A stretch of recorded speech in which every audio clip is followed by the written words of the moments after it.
आज बिहार के चर्चित आईपीएस विकास वैभव जी के द्वारा बेगूसराय के जीडी कॉलेज में बृहत लेट एम्पायर का कार्यक्रम, इस बारे में लोगों को प्रेरित किया। आइए हम दिखाते हैं और सुनवाते हैं क्या उन्होंने कहा। राहुल भाई जी और हमारे सभी साथी जी आ जाइए।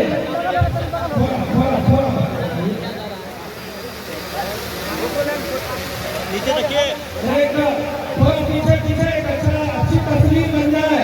हाँ, और पीछे होइए सब लोग।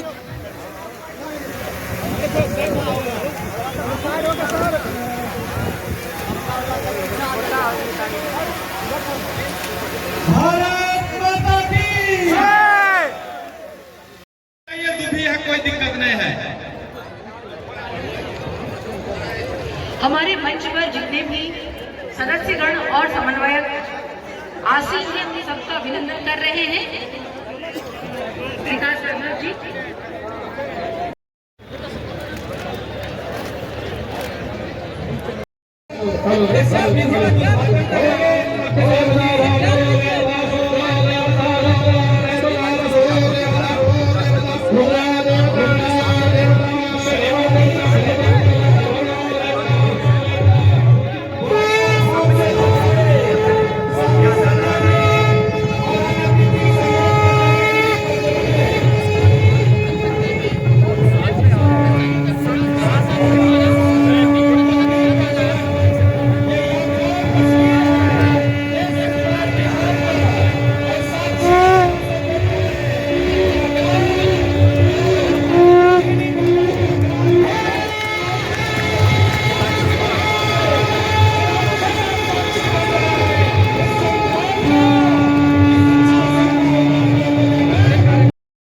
पूरे बिहार के सभी 38 जिलों से यहाँ पर हमारे एक एक व्यक्ति का, एक एक पुरुष का, एक एक महिला का, एक एक युवा का हृदय से नमन करता हूँ, अभिनंदन करता हूँ।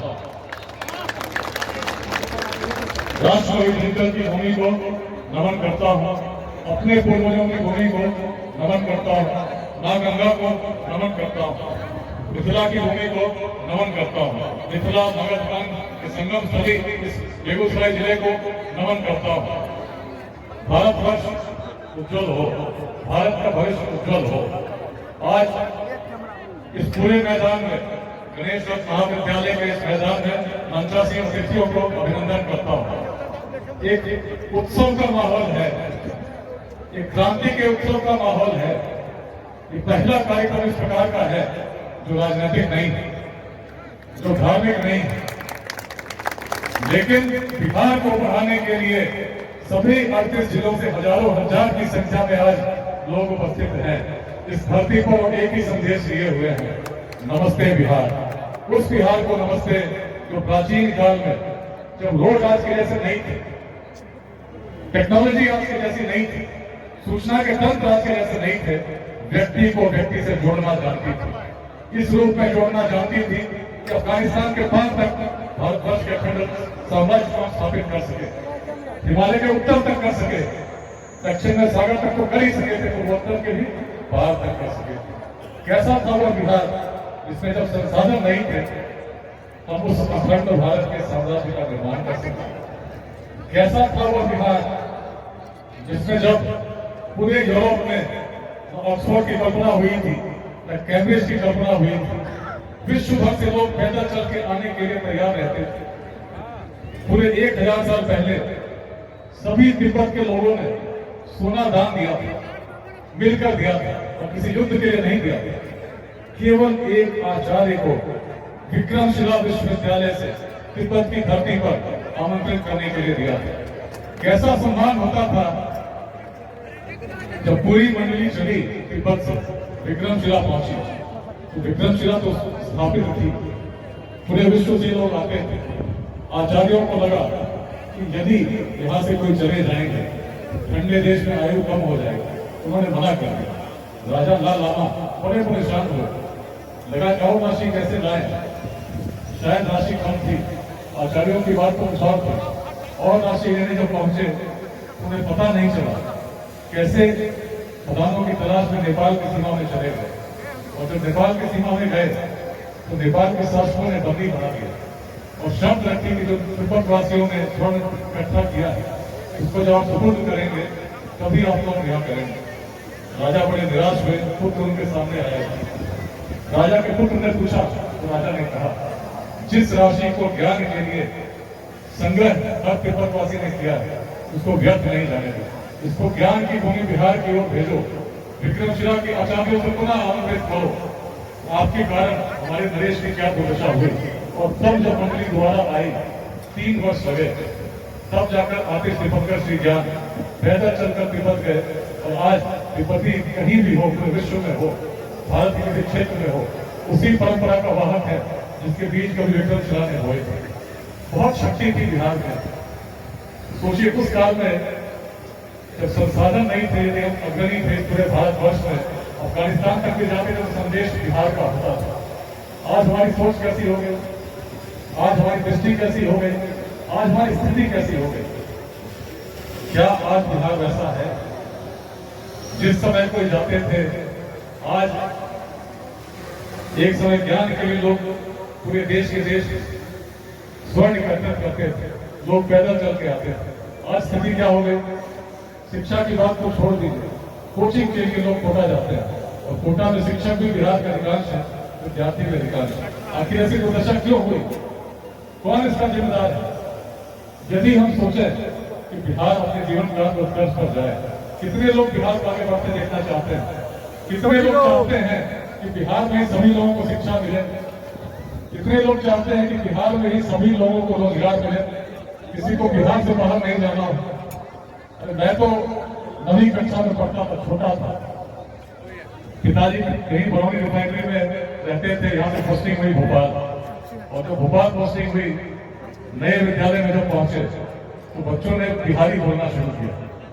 शुरू में अजीब नहीं लगा, बिहार से हमको बिहारी बोलना ही चाहिए, लेकिन जब लगा कि नहीं, इनकी मंशा खराब है, अपमानित करने की प्रवृत्ति के साथ बिहारी बोलते हैं, बड़ी पीड़ा हुई। इतनी पीड़ा हुई कि कौन ऐसा व्यक्ति है, कौन ऐसे व्यक्ति हैं जिनके कारण आज बिहार की ऐसी दुर्दशा हो गई कि एक युवा भी जाता है, उसको बिहारी शब्द बोलकर अपमानित किया जाता है। उस बिहारी शब्द से जिसको सम्मान का प्रतीक होना चाहिए, किसने उसको अपमान का सूचक बना दिया? कौन इसका जिम्मेदार है? उस समय बिहार यदि अग्रणी थी तो क्यों थी? कहीं न कहीं जो भी व्यक्ति बिहार से बाहर जाते हैं, इस अवस्था को उन्होंने कभी न कभी अवश्य अनुभव किया है कि दूसरों का जो व्यवहार रहता है बिहार के लिए, क्या ऐसा होना चाहिए? उस भूमि ने जिसने अखंड भारत के पूरे साम्राज्य को निर्मित किया, उस भूमि ने जिसने विश्वविद्यालयों को स्थापित किया, उसके व्यक्ति वैदिक में अपमान के भाव से देखे तो कमी किसकी है? कमी किसी और की नहीं है भाइयों और बहनों, कमी हमारी अपनी है। तो हम अपने सामर्थ्य को भूल गए हैं, अपने पूर्वजों की दृष्टि को भूल गए हैं। जिस दिन बिहार जाग गया, उस काल में जब ऐसा कर सकता था, आज क्या कर सकता है इसकी सीमा कोई सोच नहीं सकता, कल्पना नहीं कर सकता। इस मैदान एक एक व्यक्ति साक्षी है, संकल्प का लोग आज देंगे। तो बिहार को यदि बदलना है, प्राचीन बिहार की दृष्टि को समझना होगा। उस समय बिहार क्यों बढ़ रहा था?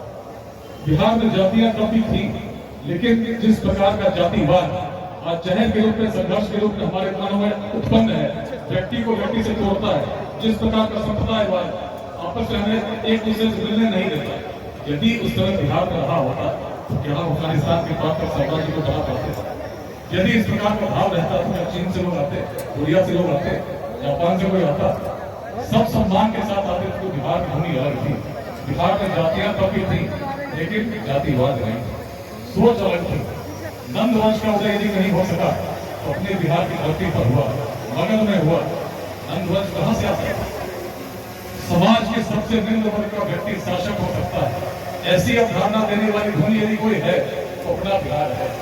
समय से आगे सोचने वाली भूमि, जातियों से ऊपर सोचने वाली भूमि, ऐसी भूमि जहां आचार्य चाणक्य की तरफ चले, उन्होंने चंद्रगुप्त की जाति नहीं देखी। सामर्थ्य को पूजने वाली भूमि रही है बिहार। जब भी कोई सामर्थ्यवान सामने आया है, बिहार ने हृदय से स्वीकार किया, इससे बिहार आगे बढ़ा है। और जब भी ऐसा व्यक्ति जो बिहार की दृष्टि को लेकर चला हो, तो आचार्य चाणक्य जैसे लोग आए हैं जो केवल युवा को देखा और देखा कि इसकी दृष्टि क्या है, किस प्रकार से जोड़ना जानता है, और तब जब ऐसे भाव के साथ चले।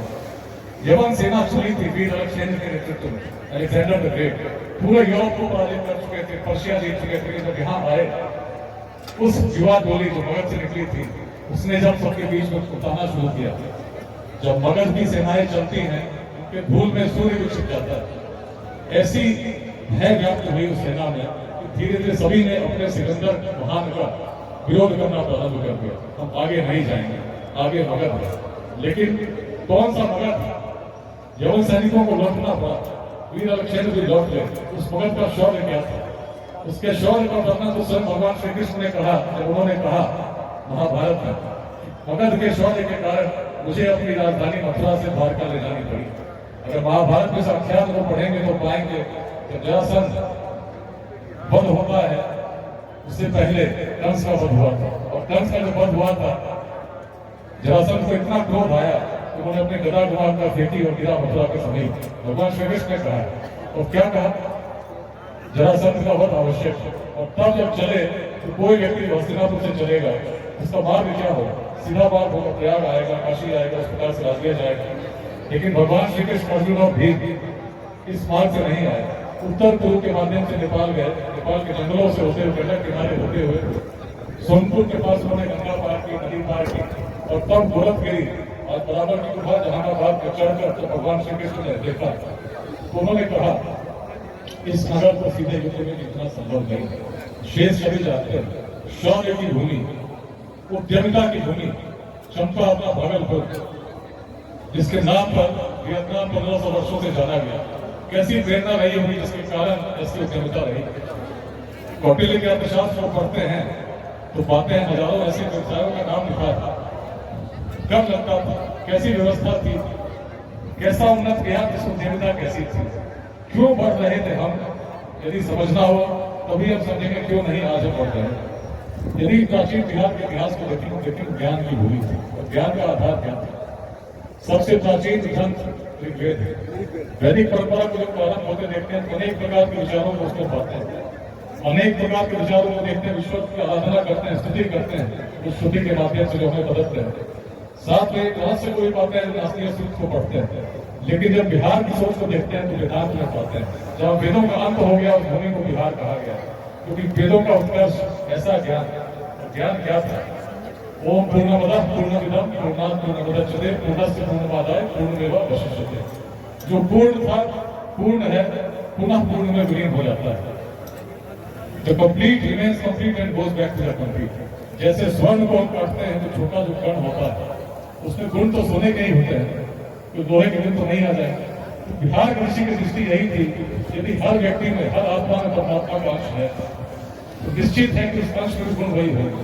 और परमात्मा के गुण क्या है, उनकी शक्ति क्या है? असीम शक्ति, जिसकी व्याख्या नहीं की जा सकती।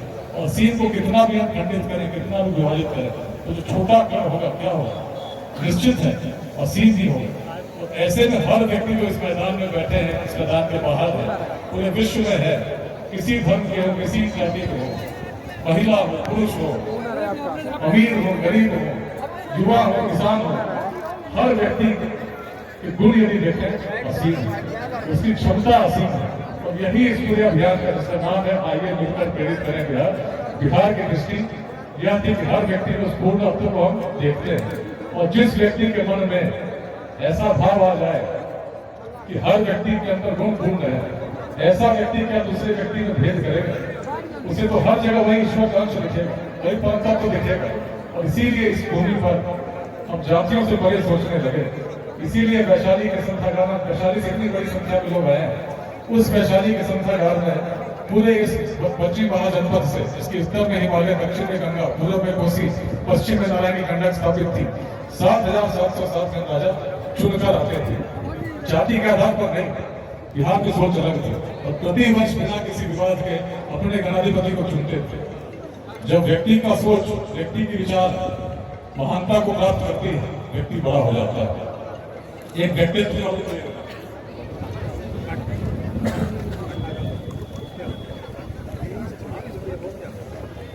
जब व्यक्ति का सोच बड़ा हो जाता है, व्यक्ति बड़ा हो जाता है। जब भूमि की सोच बड़ी हो जाती है, भूमि महान हो जाती है।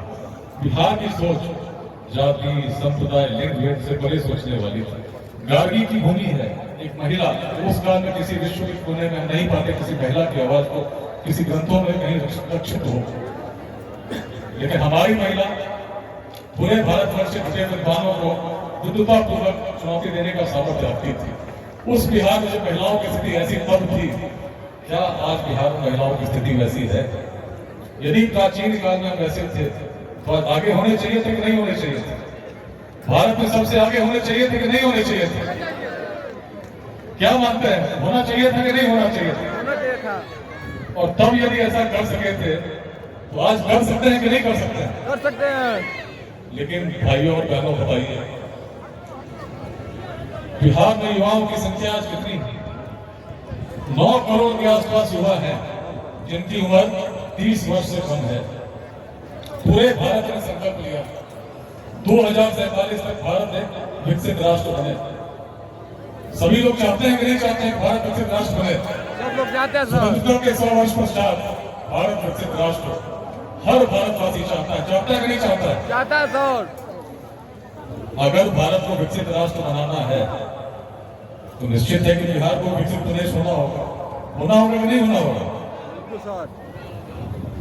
लेकिन यदि बिहार को विकसित प्रदेश होना होगा, इसका मतलब क्या हुआ कि जो 9 करोड़ आज युवा हैं, इनको अगले 2 दशकों में आवश्यकता होगी शिक्षा की, उत्कृष्ट शिक्षा की, उत्कृष्ट शिक्षा की, उचित रोजगार की। होगी कि नहीं होगी? यदि बिहार से किसी को बाहर जाना पड़े शिक्षा या रोजगार के लिए 2047 में, तो क्या बिहार को विकसित मानेंगे? जैसा अभी चल रहा है तो चीजें जैसे चल रही हैं, यथावत चलती रही, इसमें परिवर्तन नहीं हुआ, तो क्या बिहार 2047 तक विकसित होगा? क्या लगता है?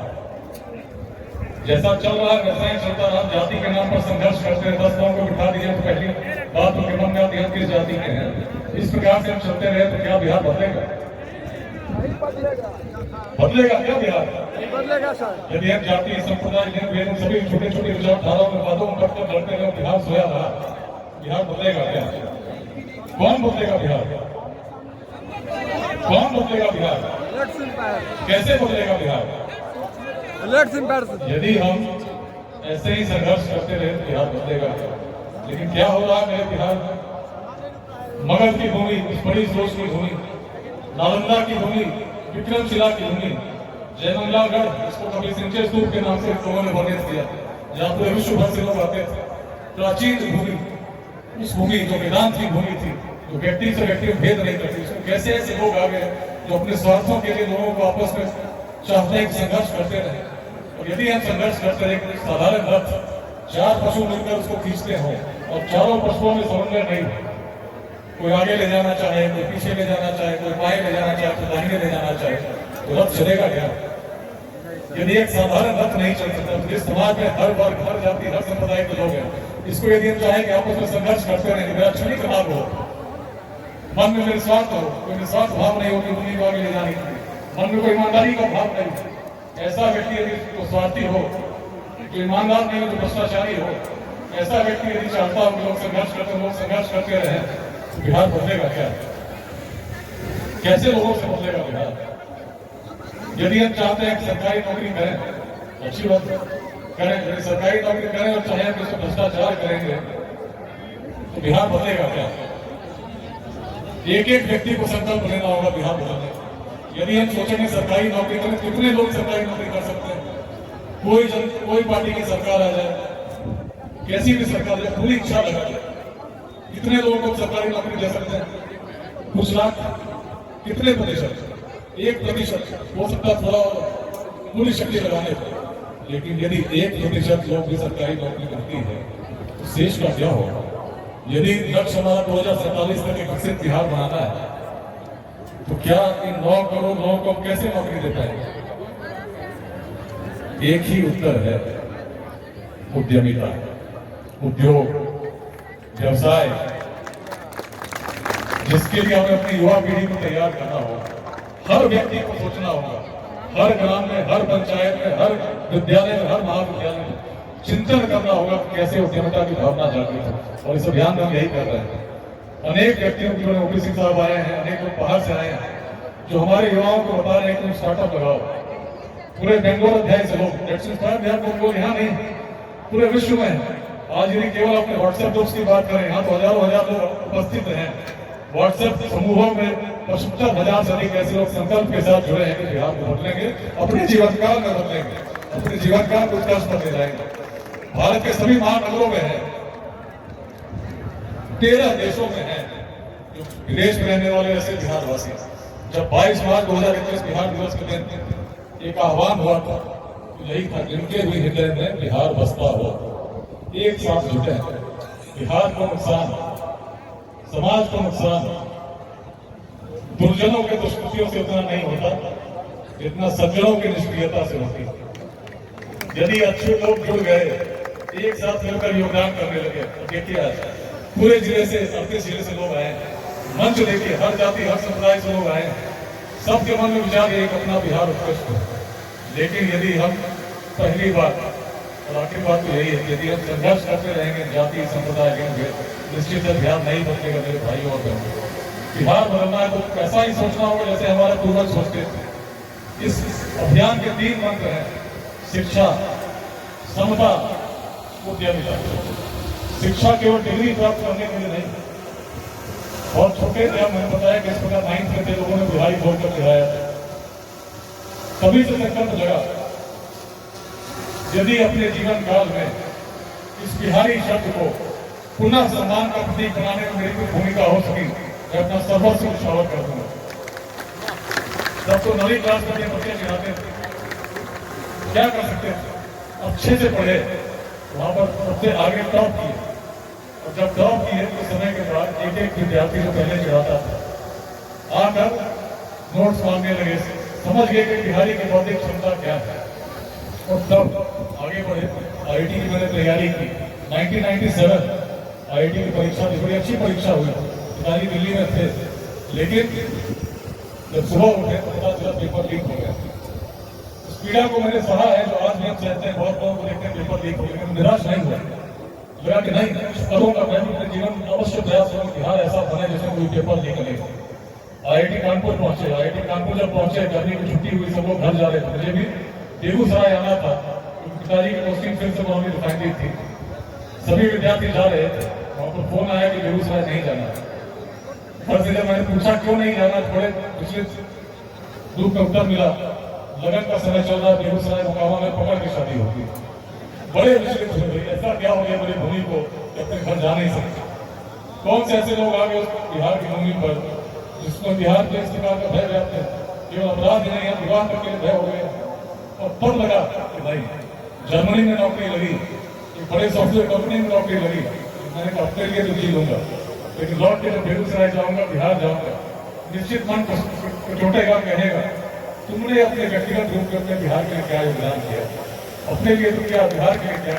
और यही कारण है ईश्वर से मैंने प्रार्थना किया, मुझे लगा कि सिविल सेवा में जाऊंगा तो निश्चित कर पाऊंगा, कम उम्र में एक नेतृत्व क्षमता के साथ समाज को कुछ दे पाऊंगा। और जहां भी रहे, पढ़ा से लोग आए हैं, पढ़ा को मिनी चंबल कहा जाता है, अंग्रेजों ने लिखा था यूनिवर्सिटी ऑफ क्राइम। और जिस पढ़ा में भी पोस्टिंग 2 दिसंबर 2006 को हुई थी, 4 किसानों की हत्या हो गई थी। लोगों ने पुलिस के विरुद्ध अभियान चला रखा था, 2 लोग पुलिस फायरिंग में मारे गए, तब मेरी पोस्टिंग हुई। और जो भी मिलते थे कहते थे पटना में कोई बदलाव नहीं हुआ। पटना में उससे पहले जब किडनैपिंग होती थी बड़े परेशान रहते थे, एक सप्ताह तक सो नहीं पाते। लेकिन बगहा में जब किडनैपिंग हुई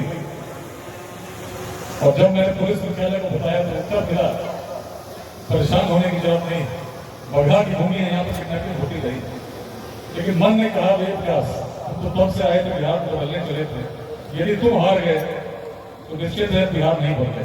प्रयास करो, कुछ अलग प्रयास करो। और तब उस बगहा की भूमि में जिसमें कभी व्हाइट लैंटर्न, ब्लैक लैंटर्न चला, वहां किडनैपिंग होती थी तो फोन पे आंसर नहीं आता, नोट लिखकर को घर पे ले जाता था, लिखा रहता इतना सामान देना है, इतने चांद मार्का की लुंगी देनी है, इतने पैसे देने हैं, उसके नीचे लिखा रहता था जय मां दुर्गे, बिहार सरकार गैंग का नाम। लेकिन उस बगहा में परिवर्तन तब आया जब लोगों से जुड़े, संवाद स्थापित हुआ। और संवाद जब स्थापित हुआ, हमने यही कहा, लोग कहते थे महर्षि वाल्मीकि की भूमि, याद कीजिए महर्षि वाल्मीकि पहले क्या था। तब से चंपारण में अपराध चल रहा है, उस सोच को हमने बदलने का काम किया। और सोच बदलती है, चीजें बदल जाती है। कैसे बदली सोच? हमने कहा रत्नाकर यदि रत्नाकर ही रहे होते तो भला विश्व किसी वाल्मीकि को जानता है। शुद्ध मन की बात थी, एक सकारात्मक परिवर्तन एक व्यक्ति को पूज्य बना लेता है। और चंपारण को परिवर्तन की भूमि, महात्मा गांधी यही महात्मा बने। चंपारण की भूमि थी जहाँ राजकुमार सिद्धार्थ ने राजसी वस्त्रों का त्याग किया। तुम्हारी भूमि का संदेश परिवर्तन है। जब भी बिहार में बड़ा परिवर्तन प्रारंभ होता है, निश्चित चंपारण में होता है। तो इस बात को हम लोगों ने कहा, लोगों ने इस रूप में स्वीकार किया कि जो डकैत थे उन्होंने भी आत्मसमर्पण कर दिया। बघा के सबसे बड़े डकैत आज भी बघा जेल में बंद है, 135 करके जेल थे। और जब इस प्रकार से समर्पण हुआ, 26 बड़े गिरोहों ने किया, जो संख्या 100, 50, 75 प्रतिवर्ष होती थी, शून्य पर आ गए, बघा बदल गया।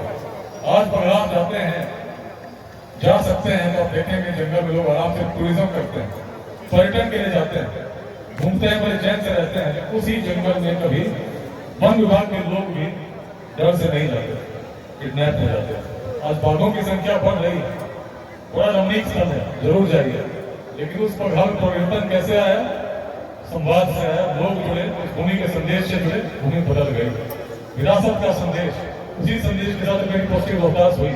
3 सितंबर 2008, 6 इंच बगल से गोलियां चली थी, सैकड़ों गोलियां चली थी सोली गांव में। लेकिन मन संकल्पित था, ईश्वर निश्चित साथ ही मेरे मन में कोई स्वार्थ नहीं है। भावपूरी ईमानदारी का ईमानदारी के साथ इस क्षेत्र को बदलते देखना चाहता हूँ। उस रोहतास को जिसमें 2002 में DFO शहीद हुए संजय सिंह, सभी लोग आज भी उनकी स्मृति, उनका स्मरण करते हैं, कितने ईमानदार पदाधिकारी थे। उस रोहतास में विक्रमगंज में DSP शहीद हुए 2006 में। हर वर्ष अनेक पुलिसकर्मी शहीद होते थे, किसी को विश्वास नहीं था कि स्केमोर पहाड़ी से उग्रवाद मिट सकता है, लेकिन मुझे विश्वास था। और इसी विश्वास के साथ पूरे रोहतास में एक अभियान चला, ऑपरेशन विध्वंस। बड़ी संख्या में पुलिस के परिवर्तन उससे नहीं थे। लोगों से जब जुड़े हर आदिवासी के मन में एक भाव देखा, उन्होंने कहा कि हमारे पूर्वज बड़े यशस्वी थे, और इसी भाव को हमने ग्रहण किया। हमने कहा तुम्हारे पूर्वज इतने यशस्वी थे, तुम उस रोहतास किले की बात करते हो जहाँ कभी तिरंगा नहीं लहराया। 26 जनवरी 15 अगस्त पर काले झंडे लहराते हैं उस भूमि में जहाँ कभी राजा हरिश्चंद्र के पुत्र हिताश के वंशज हो सृजन करना चाहते थे। उस भूमि में जहाँ से रोहतास के किले से कभी पूरे पूर्वी भारत पर शासन होता। परिवर्तन कैसे आया? लोगों से हम जुड़े, बड़े बड़े होर्डिंग्स लगे जिसमें हमने कहा कि पर्यटकों का स्वागत है इस रोहतास के किले पर। चुनाव नहीं हुए, लेकिन 3 बूथों पर चुनाव करने के लिए 16 कंपनी फोर्स लगी, हेलीकॉप्टर लगा, चुनाव हम लोगों ने वहीं कराया। इस संकल्प के साथ कराया कि लोग मुख्य धारा से जुड़े, लोगों का समर्थन मिला, कुछ संदेश बड़ा था। जिस रोहतास के किले को मुगलों ने भी लिखा, उनके लेखक फरिश्ता ने लिखा, बल से नहीं केवल छल से लिखा जा सकता है, इतिहास साक्षी। वहां के लोग जब जगे, जब हमने कहा कि पर्यटन की संभावनाएं हैं, लोग हंसते थे, कौन जाएगा पर्यटन करने, वहां तो लोग मार देंगे। लेकिन जब उन आदिवासी बच्चों को हम लोगों ने पुलिस लाइफ की ट्रेनिंग दी, चीजें बदल गई। लोग उग्रवादियों का विरोध करने लगे। हमने उग्रवादियों का विरोध नहीं किया, लोग करने लगे और कहने लगे तुम्हारे कारण हमारे क्षेत्र का विकास रुका हुआ है। और जब लोग करने लगे, जनता में कितनी शक्ति है, तो उग्रवादियों को भी आत्मसमर्पण करना पड़ गया। और आज रोहतास शांत है।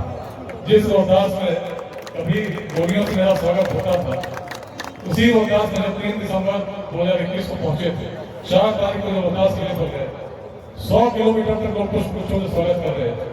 जब रोहतास किले पर पहुंचे, आदिवासी लड़कियां नृत्य करती हुई लेती गई, आदिवासी लड़के ढोल बजा रहे थे। ये है परिवर्तन।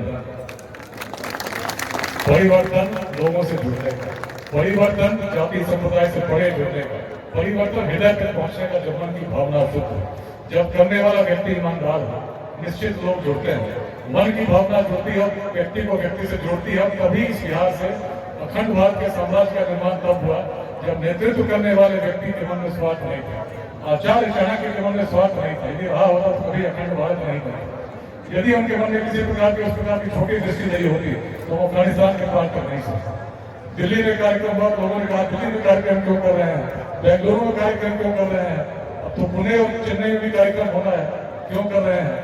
जिसकी सोच इतनी छोटी हो जाए कि केवल अपने पड़ोसी से 2 गज जमीन पे लड़ता रहे, ऐसे व्यक्ति कहाँ आगे जा पाएगा? ऐसे लोगों को मैंने कहा तुम उस बिहार को जानते हो जिसको तुम आज देखते हो।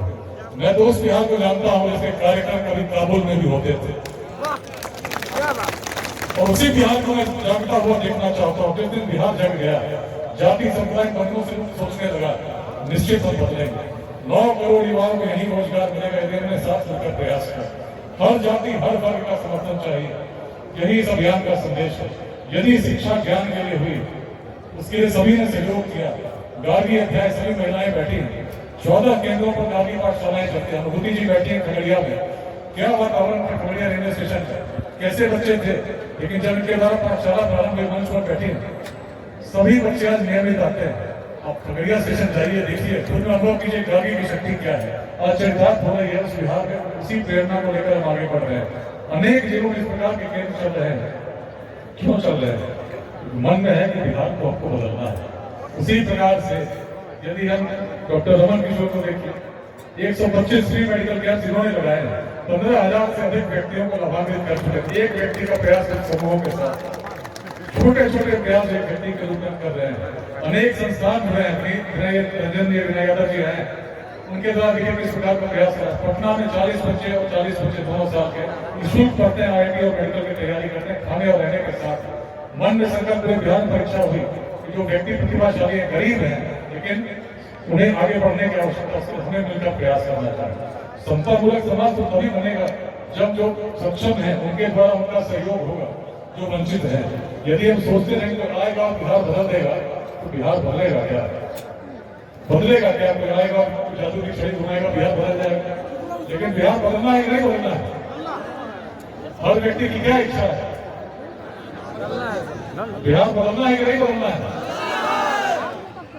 बिहार यदि बदलना है तो हर व्यक्ति को संकल्प लेना होगा कि हम जाति, संप्रदाय, लिंग भेद, छोटे छोटे वादों से ऊपर उठे, उस बिहार का स्मरण करें जो कभी अखंड भारत के साम्राज्य का निर्माता थी, उस बिहार का स्मरण करें जो कभी विश्वविद्यालयों की संस्थापक थी, उस बिहार का स्मरण करें जो कभी उद्यमिता की भूमि थी, और अपने युवाओं से कहें केवल सरकारी नौकरी तक मत सोचो। सरकारी नौकरी सोचो केवल स्वयं से रोजगार अर्जित कर पाओगे। सोचना है तो बड़ा सोचो, अपने पूर्वजों की तरफ सोचो। तुम एक उद्योगपति बन सकते हो तो सरकारी नौकरी करके भ्रष्टाचार करके जेल क्यों जाना चाहते हो? यदि सरकारी नौकरी करोगे दोस्तों तो निश्चित है एक समय आएगा जब उसकी दुर्गति भी झेलनी पड़ेगी, जेल जाना पड़ेगा। लेकिन यदि पैसा कमाओगे तो पूरे बिहार को बढ़ाओगे। इसी दृष्टि के साथ हमने प्रयास किया, हर जिले 5 स्टार्टअप लगे, 50 को प्रेरित करेंगे। यदि इस प्रकार का कार्य आप करते हैं तो आप बिहार में एक बड़ी क्रांति का सूत्रपात करेंगे, और बिहार में ही कोई बदल सकेगा, ऐसी नई क्रांति बदल सकेगी। इसका नाम होगा उद्यमिता की क्रांति, जिसमें हर बिहार के युवा को भाग लेना चाहिए। एक बड़ा यज्ञ है जिसमें आपकी आहुति की आवश्यकता होगी। हर व्यक्ति का आहुति ही इस यज्ञ को इस तवाना में परिवर्तित करेगा, जो 2047 में बिहार को विकसित बिहार बनाएगा। हर व्यक्ति की आवश्यकता है। आज पुनः आभार व्यक्त करता हूं कि आप यहाँ पर आए। पूरा बिहार देख रहा है, फेसबुक लाइव के माध्यम से देख रहा है, यूट्यूब लाइव के। तो यदि हम जाति, समुदाय, लिंग भेद इन चीजों से ऊपर उठे, निश्चित है कि बिहार बदलेगा। मैं तो आज देखना चाहता था, लोग कहते थे फेसबुक वाला अभियान कैसा अभियान है, लाइक्स आते हैं, लोग नहीं। लेकिन कुछ दिनों पहले आपने देखा था जिले में लोग थे, नजर आते थे। आज देखिए बेगूसराय के प्रांगण में, ऐतिहासिक गणेश दत्त महाविद्यालय के प्रांगण में पूरे बिहार के हर जिले से लोग आए। संकल्प क्या है? बिहार को बदलना है। बदलना स्वामी संजय जी ने कहा, बदलना नहीं है, पुनः स्थापित करना है।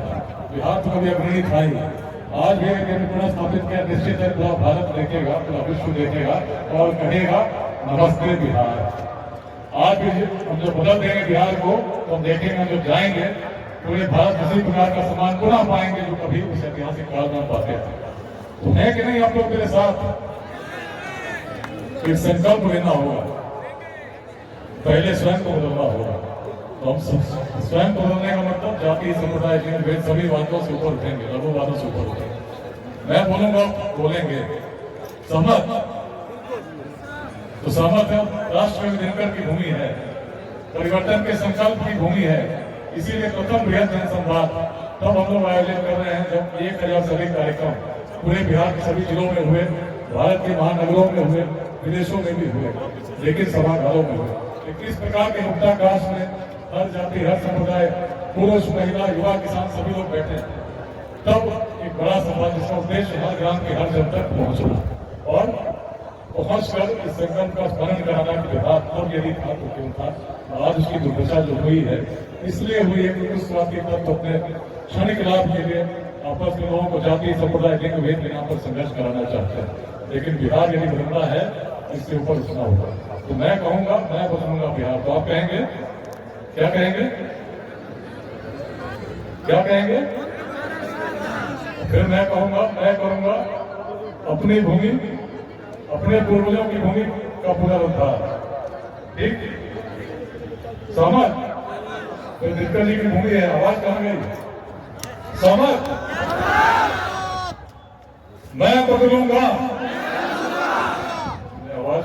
राष्ट्रपति दिनकर का स्मरण कीजिए। दिनकर जी, उसी दिनकर जी की पंक्तियों में जो तेज है, वो तेज आज भूमि से मुंजायमान होनी चाहिए। खड़े हो जाइए और पूर्वाकाश में स्वर जाना चाहिए, पूरे भारत में स्वर जाना चाहिए। बिहार संकल्प के साथ जाग रहा है, परिवर्तित होगा, पुनः स्थापित होगा। मैं बदलूंगा, मैं बदलूंगा बिहार, मैं करूंगा अपने पूर्वजों की भूमिका पुनरुद्धार।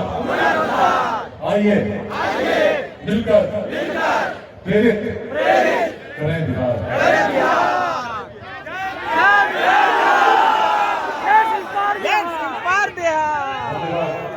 नमस्ते बिहार।